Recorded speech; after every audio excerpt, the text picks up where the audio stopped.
Guys আমি যখন এখানে মানে টেবিলটা পাতলাম ভিডিও বানানোর জন্য, তখন আমি খেয়াল করলাম যে আমার যে পিছন যে টিনটা রয়েছে, তো আমার ফুল ঘর কিন্তু গাইস রং করা। তো ফুল ঘর যেহেতু রং করা, পিছনে এই টিনটুকু রং করা নাই, ঠিক আছে।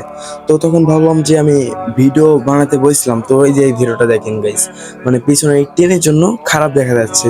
সেই জন্য আমি এখন ঘর মানে এইটুকু রং করব। তো সাথেই থাকুন আমি কিভাবে রং করি এইটা দেখার জন্য। তো গাইস এই রংটা আমার বাসায় আগের থেকে আনা ছিল, যেহেতু আগে আনা ছিল তাহলে এই রং দিয়ে আমি আমার রঙের কাজ শুরু করব। তো রঙের কাজ শুরু করার আগে প্রথমে লাগবে আমার হচ্ছে একটা পাতিল, তারপরে লাগবে হচ্ছে একটা ব্রাশ, তারপরে লাগবে হচ্ছে যে একটা ছোট্ট ব্রাশ, আর তারপরে লাগবে হচ্ছে যে তারফিন। তো এইগুলা দিয়ে আমি আমার রঙের কাজ শুরু করব। তো যেহেতু আমি রঙের কাজটা এই জায়গায় করব, তাহলে আমার এই জায়গার টেবিলটা আগে সরাতে হবে। তো ফার্স্টে আমি আমার লাইটের যে স্ট্যান্ডটা এটা সাইডে থই, রিং লাইটটা সাইডে থই, তারপর হচ্ছে যে আমার যে টেবিলটা এটা আমি ধইরা একটু এই সাইডে থুয়ে দিই।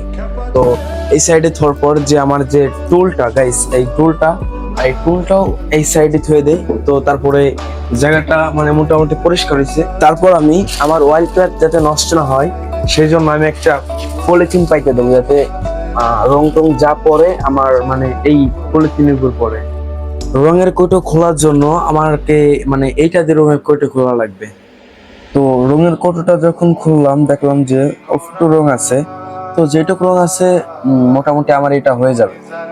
তো আমি এখন ব্রাশটা নিয়ে রঙের কাজ শুরু করব। দেখতে থাকেন কিভাবে রং করি।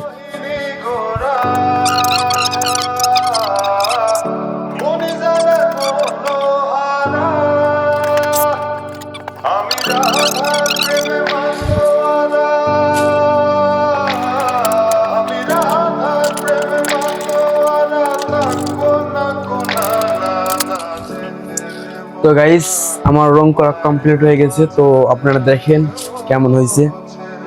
তো গাইস এটা আমার জীবনের প্রথম মানে ফার্স্ট ব্লগ ভিডিও। তো যদি ভিডিওটা ভালো লাগে তাহলে একটা কমেন্ট করবেন, আর আপনি ইউটিউব টিকটক লাইকি মানে কোথা থেকে ভিডিওটা দেখতেছেন তো কমেন্ট বক্সে লিখে যাবেন। ধন্যবাদ।